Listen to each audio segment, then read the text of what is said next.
जय हिंद defence aspirants, welcome back again. This is Divyanshu Pandey.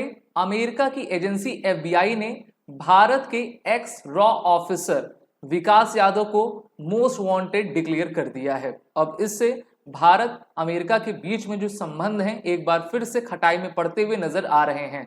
तो अमेरिका ने हमारे ऑफिसर को क्यों वांटेड की लिस्ट में आपका डाला हुआ है, इसके बारे में हम जानेंगे। शुरुआत करते हैं इस वीडियो की। हम सभी जानते हैं कि किस प्रकार से पतवंत सिंह पन्नू, जो कि एक सेपरेटिस्ट है, भारत के कानून के अनुसार ये एक आतंकवादी है जो कि भारत को तोड़ने का प्रयास करता रहता है और भारत को लगातार थ्रेट देता रहता है। और भारत इसका एक्सट्रेडिशन का प्रयास कनाडा, यूके, अमेरिका तीनों ही कंट्री से आपका लगातार करता जा रहा है। और इस आतंकवादी को अभी प्रश्रय अमेरिका ने दिया है। और अब इस आतंकवादी का जो एसेसिनेशन का प्लॉट था, तथाकथित एसेसिनेशन का प्लॉट था, वो अमेरिका में किया जाना था, ऐसा अमेरिका आरोप लगाता है। और अमेरिका का कहना है कि इस गुरु पतवंत सिंह पन्नू को मारने का प्लान भारत की रॉ एजेंसी के द्वारा चलाया जा रहा था, जिसमें उसके एक्स रॉ ऑफिसर विकास यादव शामिल थे। अमेरिका की एफबीआई ने अपने एक्स हैंडल पर जो है इस पोस्ट को प्रकाशित किया और उन्होंने कहा कि Vikas Yadav murder for hire, conspiracy to commit murder for hire, money laundering, conspiracy. तो इतने आपके चार्जेस इनके द्वारा फ्रेम किए गए हैं। आगे इनके द्वारा, इनके डायरेक्टर क्रिस्टोफर व्रे के द्वारा कहना है कि the defendant and Indian government employ allegedly conspired with a criminal associate and attempted to assassinate a US citizen on American soil for exercising their First Amendment right. The FBI will not tolerate acts of violence or other effort to retaliate against those residing in the US for exercising their constitutionally protected rights. We are committed to working with our partners to detect, disrupt, and hold accountable foreign national or others who seek to engage in such act of a transnational repression। तो इनके द्वारा भारत के ऊपर आरोप लगाया गया और कहा गया कि अगर हमारे धरती पर हमारे सिटीजन को कोई मारेगा तो हम उसके ऊपर कार्रवाई करेंगे। पहले तो उनको अपने गिरबान में झांकना चाहिए। तो इस प्रकार के आतंकवादी को वो अपने घर में बैठाते हैं और उसको सिक्योरिटी देते हैं। ये पहले आपका कनाडा, यूके में था और उसके बाद जो जब इसने देखा कि कनाडा में किस प्रकार से खालिस्तानियों की आपकी हत्या हो रही है, तो वहां से ये भागकर अमेरिका में चला गया। अमेरिका भी एक तरीके से इन्हीं लोगों का सेफ हेवन है। ऑस्ट्रेलिया, यूके, कनाडा, अमेरिका, ये चार ऐसे मुख्य कंट्रीज हैं जो कि सेपरेटिस्ट ताकतों को जो है अपने यहाँ पर आने की अनुमति देती हैं, जिससे कि वो भारत के आपका टारगेट कर सकें और अपनी कुंसित राजनीति आपकी चला सकें। आगे इसमें कहा गया है कि on Thursday in new Delhi, action affairs ministry spokesperson Randhir Jaiswal, responding to a query on the person identified in the indictment of the US Department of Justice in connection with the case, confirmed that the person is no longer an employee of the government of India। तो भारत सरकार कह रही है, देखिए ये हमारे पूर्व अधिकारी थे, अभी अधिकारी नहीं है, तो इससे भारत सरकार का कोई भी संबंध आपका सिद्ध नहीं होता।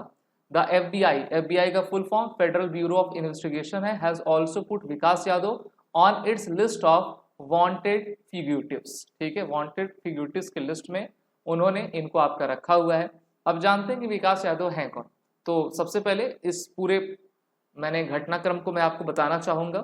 विकास Yadav faces murder for hire, money laundering charges in connection with his role in directing a foil plot to kill a pro Khalistani leader Guru Patwant Singh Pannu.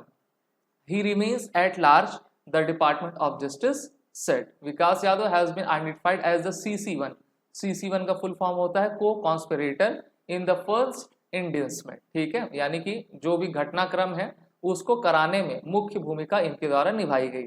The criminal associate refer to here is a person called Nikhil Gupta. इनका भी नाम पिछले साल चला हुआ है, इनके ऊपर कार्रवाई हो रही है, अभी ये जेल में है। Who was arrested in the Czech republic and extradited to the US to face trial in elite plot to assassinate Guru Patwant Singh Pannu। Nikhil Gupta was arrested in Czech Republic last year and is languishing in a US jail after extradition। तो इस प्रकार से America के द्वारा charges आपके frame किए जा रहे हैं। यूएस अटॉर्नी जनरल, जिनका नाम मैरिक बी गार्लैंड है, उन्होंने कहा है कि today's charge demonstrate that the justice department will not tolerate attempt to target and endangered Americans and to undermine the rights to which every US citizen is entitled। आपको मैं ये बता दूं कि भारत अमेरिका के बीच में जो ट्रेड है, भारत को सरप्लस रहता है, अमेरिका को ट्रेड डिफिसिट होता है। अमेरिका भारत से बार बार कहता है कि आप हमसे सैनिक साजो सामान खरीदो, तो भारत भी आप देख ही रहे हो लगातार अमेरिका से डील कर रहा है। लेकिन यहाँ पर यह क्या कह रहे हैं कि हम जस्टिस देंगे और ऐसी कार्रवाई को टॉलरेट नहीं करेंगे जिससे कि अमेरिकन सिटीजन को आपका डेंजर में वो चले जाए। ठीक है, अरे भाई आप ऐसे लोगों को सिटीजन बना रहे हो जो कि सेपरेटिस्ट है, जो आतंकवादी है, जो कि भारत के पंजाब प्रांत को तोड़ने की साजिश किया करता है। और सिर्फ इतना ही नहीं, आपको याद होगा पिछले साल 2019 में 19 नवंबर में जो वर्ल्ड कप हुआ था भारत में, गुजरात अहमदाबाद में, तो इसी व्यक्ति ने, जो गुरु पतवंत सिंह पन्नू है, उसने भारत को धमकी दी थी कि उस ग्राउंड पे जो है हम एयर इंडिया के विमान में बम लगा के आपका भेज देंगे, जिससे कि लाखों लाख लोग आपके मर जाएंगे। तो ये तो चीजें चल रही हैं।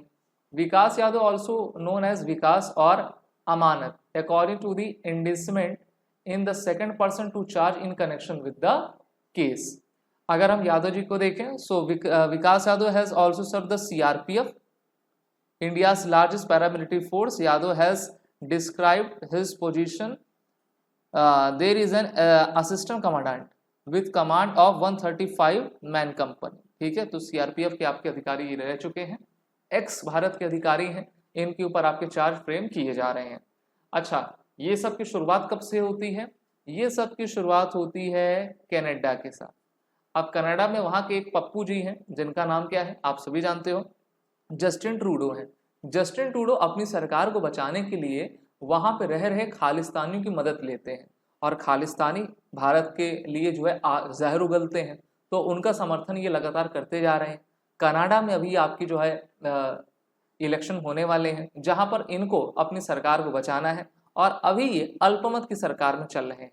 तो भारत ने कनाडा को काफ़ी खरी खोटी सुनाई और भारत के द्वारा टोटल 6 डिप्लोमेट्स जो कि कनाडा के थे, भारत में रह रहे थे, उनको भारत से जाने का आदेश दे दिया है और भारत ने अपने टोटल 6 डिप्लोमेट्स को कनाडा से बुला लिया है, क्योंकि भारत ये जानता है कि कनाडा वाले कुछ भी कर सकते हैं और हमारे हाई कमिश्नर्स की सिक्योरिटी आपकी खतरे में है। वहीं पर अब कनाडा की पुलिस के द्वारा कहा गया है कि ये गैंग वॉर है, इसमें लॉरेंस बिश्नोई का नाम भी आ रहा है। तो कनाडा की पुलिस अच्छे तरीके से जान रही कि भारत जिन लोगों को कह रहा है कि आप हमको एक्स्ट्राडीट करो, और भारत ने कहा कि ऐसे 26 लोग हैं और कनाडा जानता है कि हाँ ये प्रो खालिस्तानी, इसलिए भारत उनसे मांग रहा है। लेकिन राजनीति के चक्कर में, अपने वोट बैंक के लिए, वोट बैंक की लालच में कनाडा सरकार ये कर रही है और कनाडा का पूरा समर्थन अमेरिका कर रहा है। तो यानी कि चोर चोर मौसेरे भाई। अब आगे क्या होता है उसके लिए आप हमारे साथ जुड़े रहिए। वीडियो अच्छा लगा तो इसको लाइक करें। एसएसबी क्रैक एग्जाम आप सभी डिफेंस स्टूडेंट्स के लिए कोर्सेस चलाती है डिफेंस से संबंधित, जिसके लिंक नीचे डिस्क्रिप्शन बॉक्स में दिए गए हैं। वॉरियर 10 कोड का यूज कर लें। जय हिंद। अगर आप एक डिफेंस एस्पिरेंट हैं और SSB interview, NDA, CDS, AFCAT जैसे एग्जाम्स के लिए प्रिपेयर कर रहे हैं तो आप एसएसबी क्रैक एग्जाम्स के कोर्स को चेक करना ना भूलें। आप हमारी लर्निंग एप्लीकेशन को गूगल प्ले स्टोर से भी डाउनलोड कर सकते हैं।